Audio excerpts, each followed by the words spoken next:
everyone, welcome back to my channel. My name is Jenny.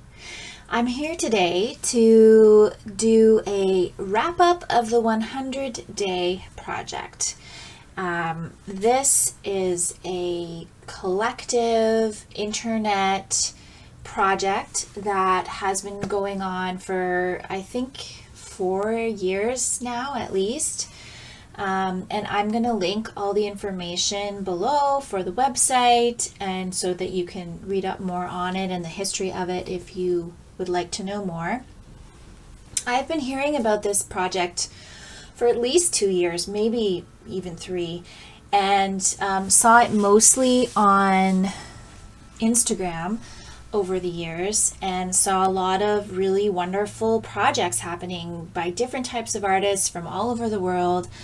You know, just encouraging people to do daily practices. And so whether you spend 2 minutes on something or 20 minutes on something or an hour on something each day, it's just about forming that habit of creating or doing that activity once a day for 100 days in a row. So I'm going to give you a little glimpse of a quick reel that I made for Instagram, which has all of the days on it, images from each of the days. I missed one day, so there's only 99 images. See if you can count that out when you are watching. And that's just a quick overall survey of the project and showing every image. I'm not going to show you every image today. I don't really have something to say about every single thing that I drew, but my project was about drawing. So why did I want to do a project about drawing? Well, I've been trying to develop my sketchbook practice over the years, and it's been very hit or miss. I've had some years where I worked more consistently in my sketchbooks than others, and so I really want to show you right now the sketchbooks I worked in for this project. So I worked in this big guy. Now, I have had this sketchbook since university, so that means it is over 20 years old. As you can see, it's falling apart. I'm getting very near the end, but this, I didn't actually complete it in the course of the project, which I thought I might, but I didn't get that many done because I was also working in other sketchbooks. This one I didn't end up thinking I was going to start with, but this is a little spiral bound sketchbook that I've actually traveled with. I've owned this since 2005, and I've used it very sporadically as well, recording different things and keeping track of my South Africa trip in 2005, and then recording and drawing while I've been traveling all over the world. And so I used this a little bit during the project, and then I also used these 3 sketchbooks. This one you may be familiar with if you've watched some of my other videos. This is my Labyrinth sketchbook. I've done 2 videos about this sketchbook. I will link them down below in the description box so you can have a look if you're interested in what's inside. I will probably be doing an update video about this sketchbook in the future because it's getting really close to filled actually. And because I loved this format so much, I went and bought 2 more of these little soft sketchbooks. They're not fantastic quality. I would say that the paper is not that great, but what I like about them is that they're light and that they've got this kind of I don't know, casualness to them that I find lends itself well to what I'm trying to capture. So this one, you might be able to tell by my stickers on the cover, is my bird sketchbook, and then this one is all about boat imagery. And so I worked in all of these books for this project, and I actually even drew something when I was at a symposium one day on some paper that was on the table, so I counted that as my drawing of the day, so I don't have that image here. Okay, so let's get into why did I decide to do this. I really wanted to just test out my ability to do the project. I wanted to see if I could do it. So that was really my motivation. I wanted to try to form a habit. I wanted to see how easy or difficult it was for me to do that. And then I wanted to make observations afterward. So that was why I wanted to participate. Was it hard? I did find it very hard at the beginning to form this habit. I will admit, I didn't realize it was going to be so difficult for me to form a habit of drawing every day. And I really wasn't expecting it to be such a struggle, but it really was. There were days where there was one day that I forgot, which was about a quarter of the way through. And I was really all over the place when I first started this. I ended up getting a bit of a rhythm when I decided to start drawing the flowers that were blossoming around me. So you can see these are all different days. I would take a picture, I would find out what the plant was if I didn't know, and then I would draw a tiny little illustration of it that day. And you know, it really ran the gamut. I really, you know, did a lot of different things here. I didn't put a lot of pressure on myself to do any one style of drawing. I just kind of tried to go with my instincts in each of those days. And so I think for me, what I learned was just that I kind of needed that spontaneity aspect, and I needed it to be really easy. So in my boat sketchbook, I did a time lapse of this one, which you may have seen in a past studio vlog, just a little painting of this little boat here. And I thought I would do a lot more painting in this project than I did. When I had paint set up for other things that I was working on in the studio, then I would do my drawing that way. But ultimately, it just was too much extra labor for me to go and choose, you know, find the paints, get the water, find a spot to clear to like do the work.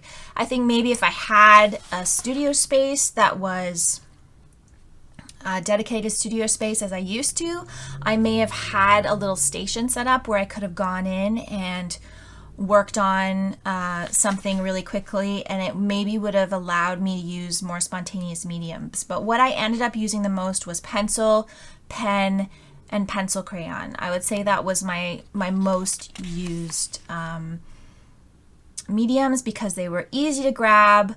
And I wanted to kind of play with them because I don't use them that much. Drawing is not something I do that frequently. And so I just wanted to play with those mediums and see what I was going to do and see what kind of emerged from those mediums in my work and what I wanted to play with and what I didn't want to play with. This was my very first drawing. I would say the bird sketchbook was the one that I spent the least amount of time in because I realized I don't know if I want to draw birds individually that often.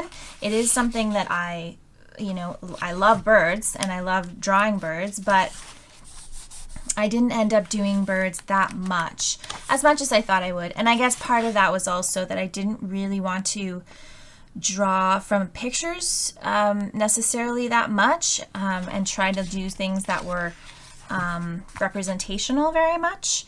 But I did end up taking a lot of photos and working from them. I don't know, it just didn't work as well with the birds as I thought it would. Okay, so what I ended up doing a lot in the Labyrinth sketchbook was filling in a lot of the areas that were not filled in before, and sometimes that would be more intensive and then sometimes it wasn't. So I didn't put that much pressure on what this was going to be in any given day. I just kind of wanted to try it out and do some fun things. Some days I just felt like coloring and drawing the lines, and then other days I felt like doing more involved things. So I really left it open-ended. There's also, I was really happy with this one, which I did on kind of a drawing date with some artist mother friends. So that was really fun to work on that one. It was about a 2-hour period, and I just drew these interlocking lines and colored them in, and I really enjoyed doing that one. So what was my best outcome from this project? And it has to be, hands down, my rivers. So this was my first river number 1 on day 24. I liked recording what day and the dates just to keep track of kind of the evolution of the project in general. And what I loved so much about doing these rivers was that it was very, very intuitive. So I just would pick up the pencil or whatever, instrument I was using to make the lines, and I would start going. And sometimes they were really fluid lines. Sometimes I was playing with different color combinations and blending. This was actually done with ink, an acrylic ink, I think, and this is a pen. And I was just playing with interlocking these lines, making all these rivers, and it was really about connecting with a sense of flow for me. So this page has river 1 to river 6 on it. And then as I went through, I started adding, like, the rivers became they became the highlight of the project for me, and I started playing more with blending colors, with moving the rivers around each other, through each other, just like playing with these lines and echoing some of the other work I was doing in bigger pieces. So at this time I was painting a big piece that has a lot of river image, that has 3 different river shapes on it. And so I think that this was, they fed each other. I was doing the river work and on the larger piece, and then I was using my sense of needing that sense of flow to work on these pieces in here. So, and then here you see some more of my botanical drawings.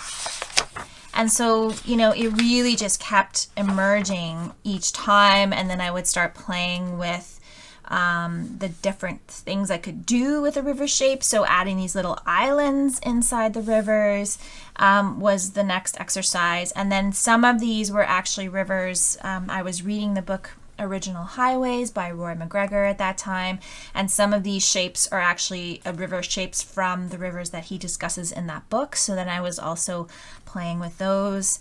And this has really become for me a really pivotal thing. And I think that when I am done the current body of work that I'm working on, this is going to be a direction I want to go, because what I'm seeing here, what I'm feeling from this is this very abstract interpretation of the shapes of rivers, but it feels very intuitive to me. It feels very natural to me to be playing with this and to be using these shapes and this flow somehow.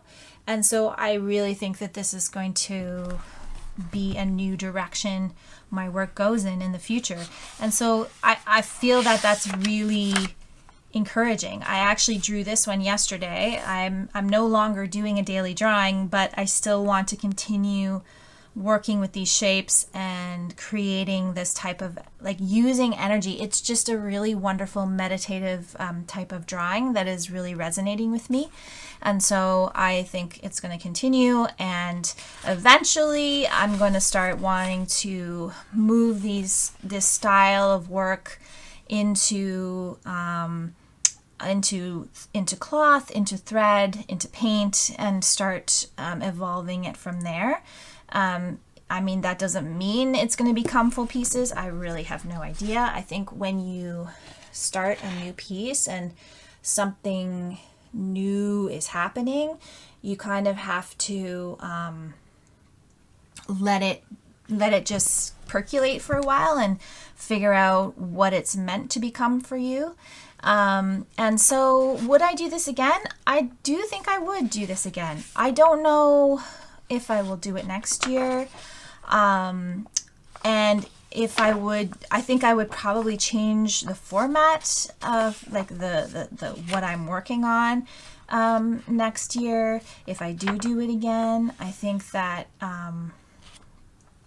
you know, whenever you're trying something new, you have to try to hopefully see what it's giving you in the moment, and then it'll obviously evolve. Next year will be a new time with new challenges happening, and but I do really think that this is a positive growth for me. And so whether or not I do it next year, and whether or not I'm doing whether I'm doing drawings, or whether I end up, you know, making the 100-day project into some sort of a stitch situation, which could happen. I don't know, but I am really excited to kind of see what that could mean, what that could bring, and I'm really glad overall that I did this project. So that's pretty much all I have to say about this project. Thank you so much for watching this video. I would love to know if you did this project, or if you're considering doing it now that you've seen my work. Let me know if you have any questions in the comments below, and I'm happy to try to answer them. And I will be back again soon with another video. Bye!